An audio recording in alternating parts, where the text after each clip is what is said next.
Good morning, my dear students.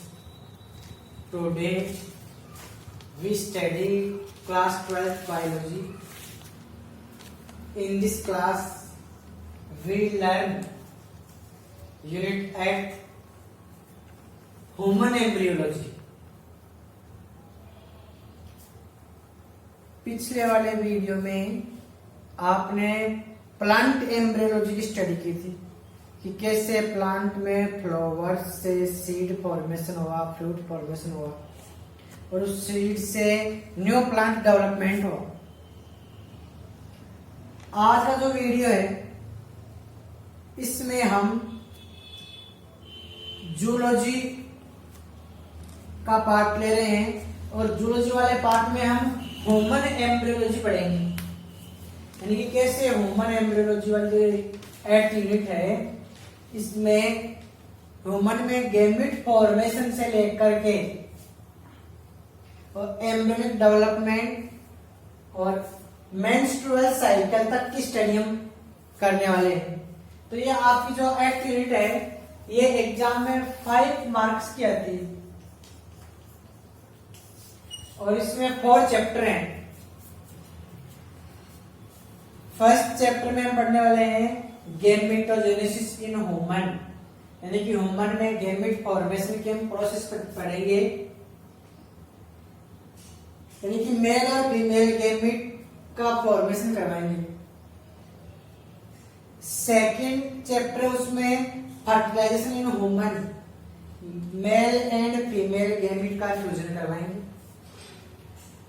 Third chapter में embryonic development in human, fertilisation के बाद में जो डिप्लॉयड सेल बनेगी वो डेवलप्ड होकर के एक एम्ब्रियो, एक चाइल्ड का फॉर्मेशन करेगा, उसको हम बोलते हैं एम्ब्रियोनिक डेवलपमेंट इन ह्यूमन।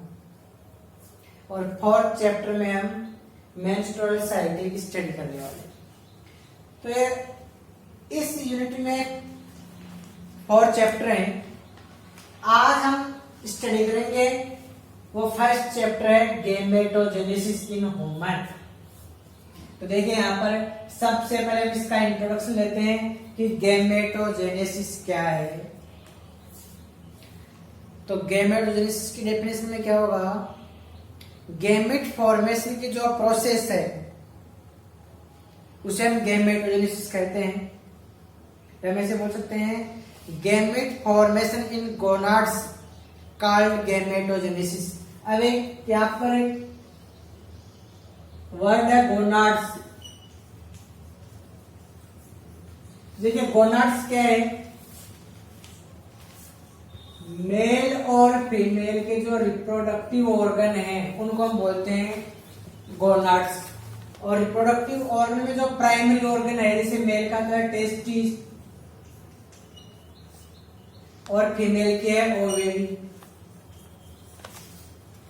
तो टेस्टिस और ओवेरी हैं, इनमें जो डिप्लॉयड सेल्स हैं उनमें मियोसिस होगा और डिप्लॉयड सेल में मियोसिस होने से हैप्लॉयड सेल बनती है। उस हैप्लॉयड सेल को हम क्या बोलते हैं, गैमेट बोलते हैं। जैसे मेल में बनेगा स्पर्म और फीमेल में बनेगा ओवम। ये गैमेट है, मेल गैमेट स्पर्म और फीमेल गैमेट ओवम। इनका जो फॉर्मेशन की जो प्रोसेस है उसे हम क्या बोलते हैं, गैमेटोजेनेसिस बोलते हैं। तो ये तो इसका इंट्रोडक्शन कि गैमेटोजेनेसिस क्या है। कि गोनाड्स में it means testis and ovary की जो डिप्लॉयड सेल्स हैं उनमें मियोसिस होगा, मियोसिस होने से हैप्लॉयड सेल्स बनेंगी जिन्हें हम गैमेट बोलते हैं। It means male gamete sperm and female gamete ovum. तो इन गैमेट्स का जो फॉर्मेशन होगा उसे हम गैमेटोजेनेसिस कहेंगे। तो ये तो है इंट्रोडक्शन। अब एक बात और यहाँ पर ध्यान रखना है कि जैसे मान लो गोनाड्स है, टेस्टिस की जितनी भी सेल्स हैं वो पूरी की पूरी 2n है, मतलब ये डिप्लॉयड सेल्स हैं। हम इन्हें ऐसे भी दिखा सकते हैं कि जैसे 46 क्रोमोसोम है यहाँ पर, और ये ओवरी है, इसकी भी पूरी की पूरी सेल्स डिप्लॉयड है, यानी 2 एन है, और यहाँ पर क्या होगा 44 प्लस XX क्रोमोसोम है, यानी कि यहाँ पर भी 46 क्रोमोसोम है, और इधर भी देखिए 46 क्रोमोसोम है। तो हमने बताया कि जो ह्यूमन बीइंग है उनमें क्रोमोसोम नंबर 46 है, तभी तो वो एक स्पीसीज, एक जाति है। तो यहाँ पर देखिए इनके जो गैमेट बनेंगे वो हैप्लॉइड होंगे, यानी कि इनमें मियोसिस हुआ तो स्पर्म बन जाएंगे, C2 टाइप के स्पर्म बनेंगे, 22 X टाइप का और एक 22 Y टाइप का बनेंगे। ऐसे ओवम तो सबके सब सेम ही बनेंगे, 22 X टाइप के। तो ये यहाँ पर देखो, ये यहाँ पर हैप्लॉइड सेल बन रही है, तो हैप्लॉइड सेल बनेगी उन्हें बोलते हैं गैमेट। क्या बोलते हैं? गैमेट। और हैप्लॉइड सेल का जो फॉर्मेशन होने की जो प्रोसेस है उसको हम कहेंगे गैमेटोजेनेसिस। तो ये तो आपका इंट्रोडक्शन हो। अब आता है टाइप्स ऑफ गैमेटोजेनेसिस, कि गैमेटोजेनेसिस कितने टाइप का होगा। तो आपके सामने लिखा है कि sir gametogenesis are 2 types, spermatogenesis and oogenesis। तो हम स्पर्मेटोजेनेसिस, स्पर्म का फॉर्मेशन, स्पर्म का फॉर्मेशन और उसको क्या बोलते हैं? स्पर्मेटोजेनेसिस बोलते हैं। तो स्पर्मेटोजेनेसिस की हम प्रोसेस पढ़ेंगे कि कैसे स्पर्म है उसका फॉर्मेशन होगा।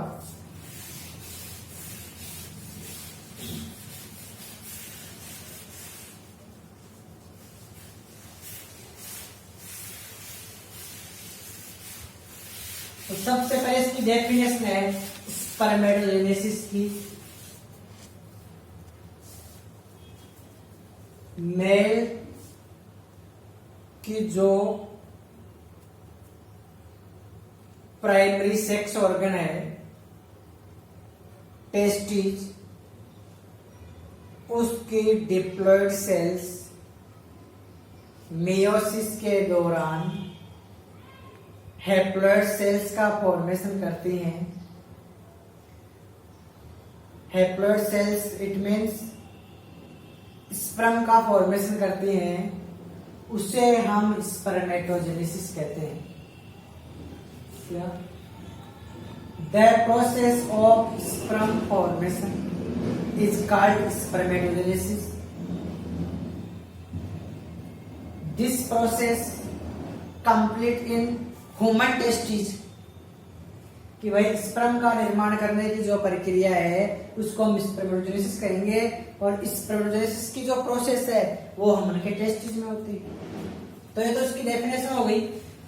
अब इसको विथ डायग्राम एक्सप्लेन कर रहा हूं मैं।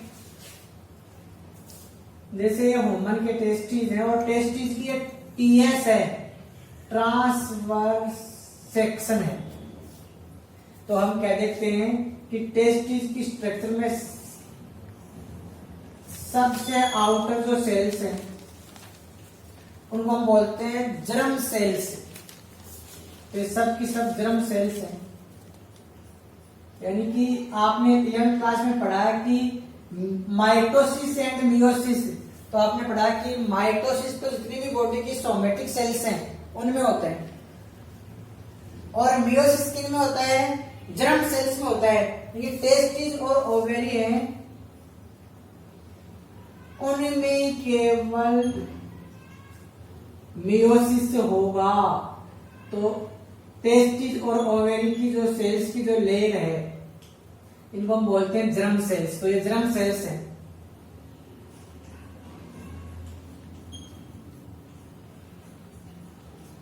ये जर्म सेल्स हैं। अब इन जर्म सेल्स में सब में क्रोमोसोम नंबर सेम सेम है, 44 XY क्रोमोसोम।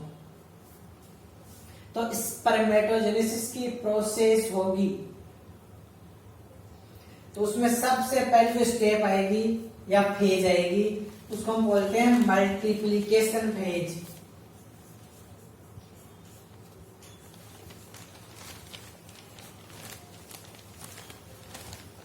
Multiplication phase. तो मल्टीप्लीकेशन फेज में क्या होगा कि ये जितनी भी जर्म सेल्स है ना, ये सब की सब जर्म सेल्स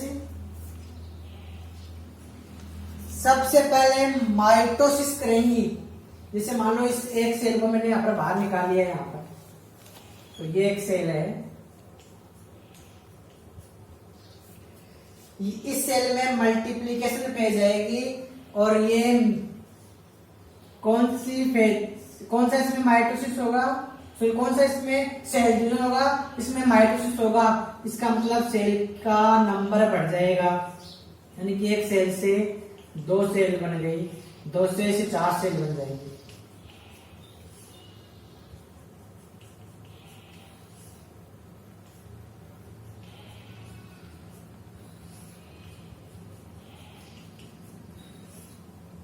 ठीक है, तो अब देखिए एक सेल से 4 सेल बन गई, जर्म सेल्स हैं और इस फेज को हम बोलते हैं मल्टीप्लीकेशन फेज। अब मल्टीप्लीकेशन फेज के तुरंत बाद में थे ग्रोथ फेज, यानी कि ये जो सेल्स है ना, ये साइज में छोटी है, अब ये ग्रोथ करेंगी। तो ग्रोथ फेज में क्या होता है कि इनमें डीएनए डबल हो जाएगा, जिससे एक सेल से 4 सेल बनेगी। तो ये जो एक सेल है इसमें ग्रोथ फेज आएगी, तो ये साइज में बड़ी हो जाएगी, डीएनए भी इसका डबल हो जाएगा, इसको हम बोलते हैं ग्रोथ फेज। ये सेकंड फेज है इसकी।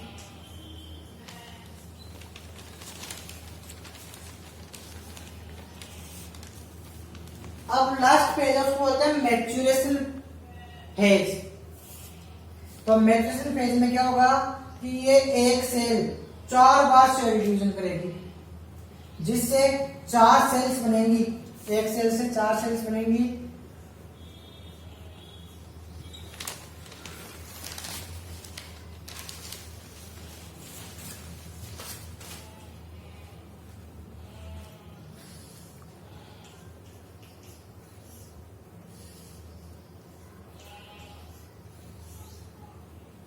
ये 4 सेल बन गई। अब इन 4 सेल्स में देखो सब में क्रोमोसोम नंबर आते आते हैं, देखो ये भी इसका आधा है, ये भी आधा है। तो कहने का मतलब है कि 50% क्रोमोसोम तो 22 X टाइप के बनेंगे और 50% क्रोमोसोम 22 Y टाइप के बनेंगे। अब जो क्रोमोसोम है इनमें 4 सेल्स में, अभी ये पूरी मैच्योर नहीं हुई है, तो मैच्योर नहीं तभी को हम बोलते हैं स्पर्मेटिड्स। अभी स्पर्म फॉर्मेशन नहीं हुआ है, केवल ये जो विशेष टाइप की सेल्स बनी है उन्हें हम कहेंगे स्पर्मेटिड्स। और ये सब की सब टेस्टिस के अंदर से बिखरी रहेंगी ये सेल्स, और टेस्टिस में सर्टोली सेल्स होती हैं जो कोलम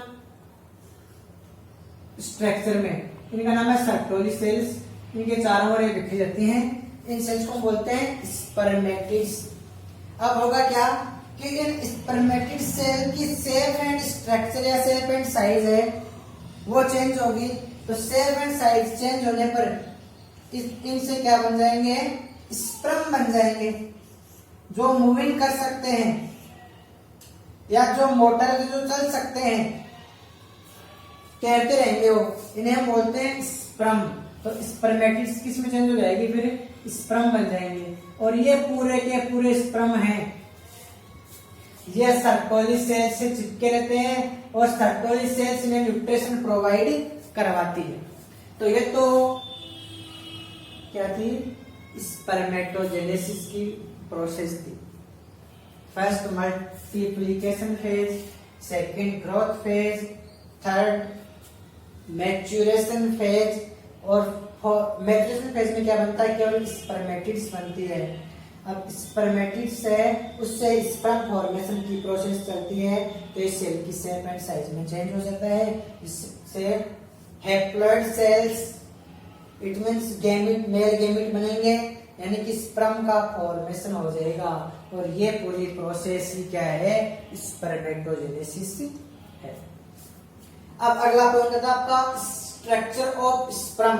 स्पर्म की स्ट्रक्चर पढ़ रहे हैं, तो ये तो आपके सामने क्लियर हो चुका है कि जितने भी स्पर्म बनते हैं उनमें से बनने वाले 50% स्पर्म 22 अक्स क्रोमोसोम वाले होंगे और 50% जो स्पर्म है वो 22 वाई टाइप की बनेगी।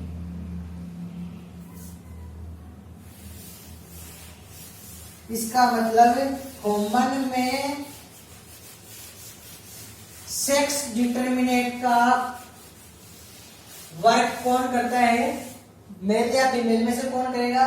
मेल ही करता है सेक्स डिटरमिनेट का कार्य, क्योंकि उसमें 50-50% क्या बनते हैं, अलग अलग टाइप के स्पर्म बनते हैं। 50% 22 अक्स टाइप के और 50% 22 वाई टाइप के स्पर्म बनेंगे। अब स्ट्रक्चर ऑफ स्पर्म, स्पर्म की स्ट्रक्चर पढ़ेंगे।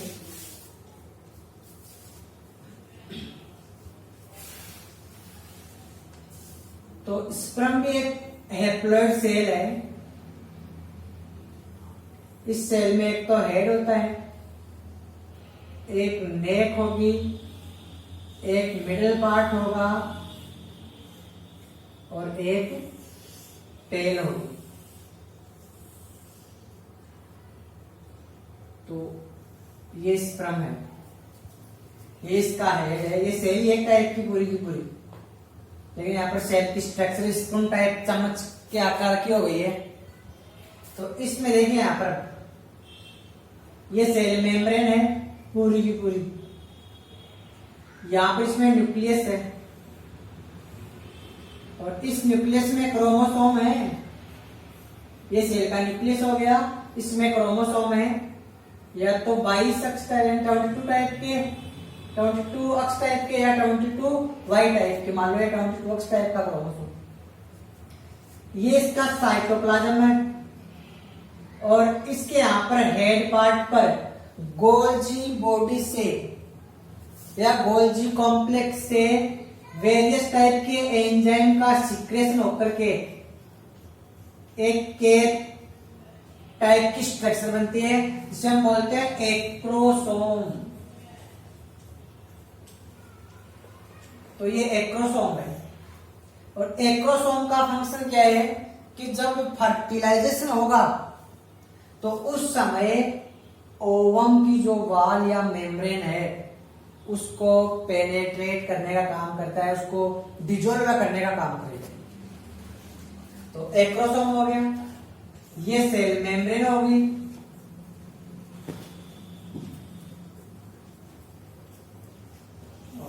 ये इसका न्यूक्लियस हो गया।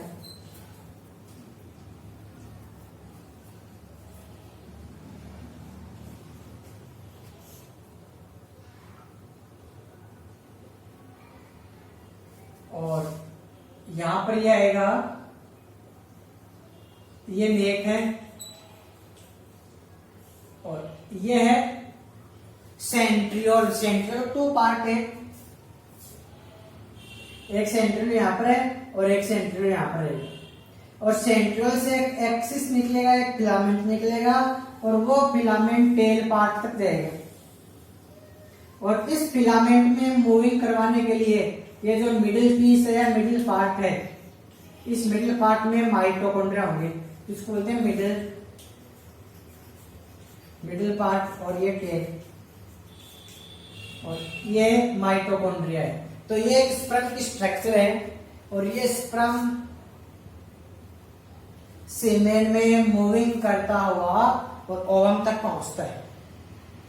ठीक है, तो ये एक स्पर्म हो गया, हेड पार्ट हो गया इसका, जिसमें एक्रोसोम है और न्यूक्लियस है। ये नेक पार्ट हो गया, ये मिडिल पार्ट हो गया और ये टेल पार्ट हो गया।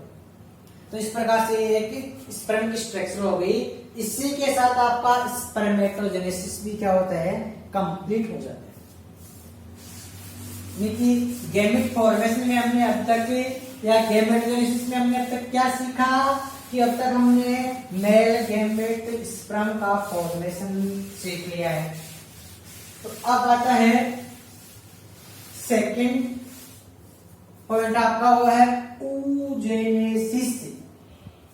तो बड़ा इजी है, जैसे स्पर्मेटोजेनेसिस होगा वैसे ही oogenesis भी होगा, लेकिन यहाँ पर ये मेल में होता है, किस में होगा, फीमेल में होगा।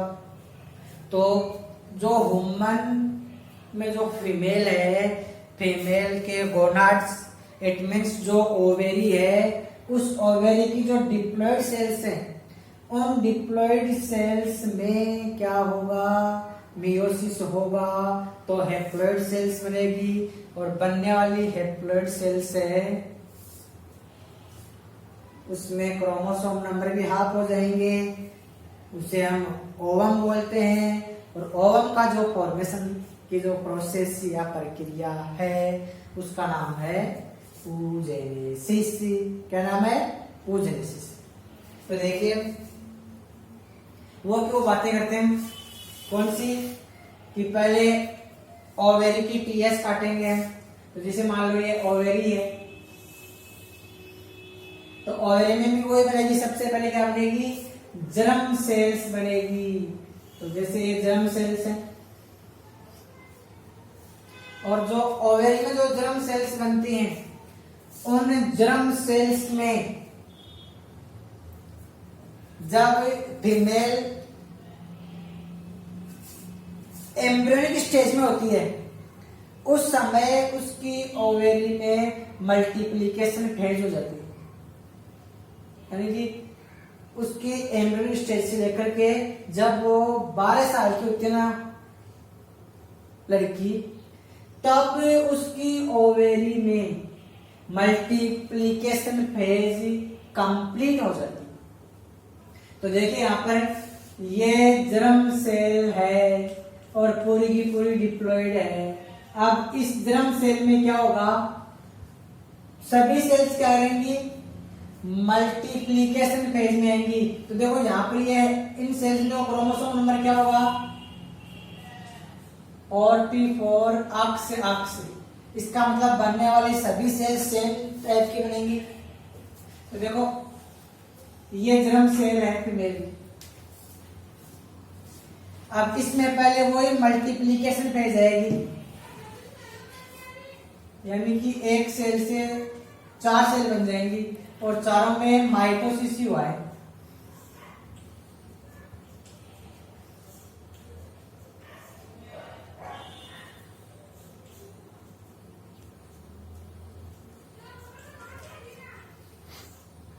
तो ये मल्टीप्लिकेशन फेज हो गई, फर्स्ट फेज हो गई, यानी कि एक जर्म सेल से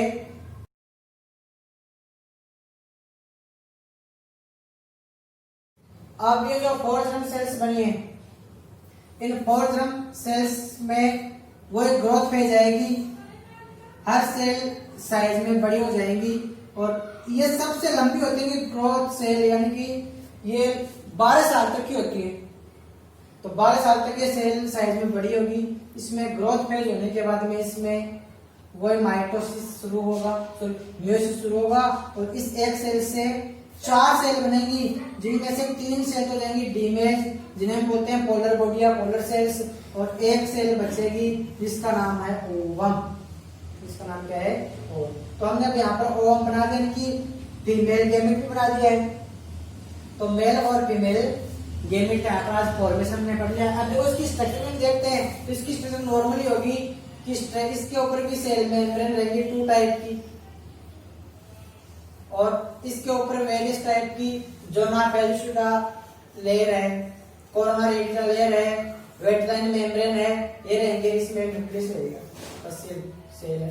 लेकिन इस सेल में क्या रहेगा, फूड पार्टिकल सबसे अधिक होंगे, जिन्हें बोलते हैं योक। तो योक होगा और योक फर्टिलाइजेशन के बाद में डेवलपमेंट होने वाले एम्ब्रियो को फूड प्रोवाइड करेगा। तो मैं आशा करूंगा कि ये वीडियो आपको अच्छा लगा। Thank you.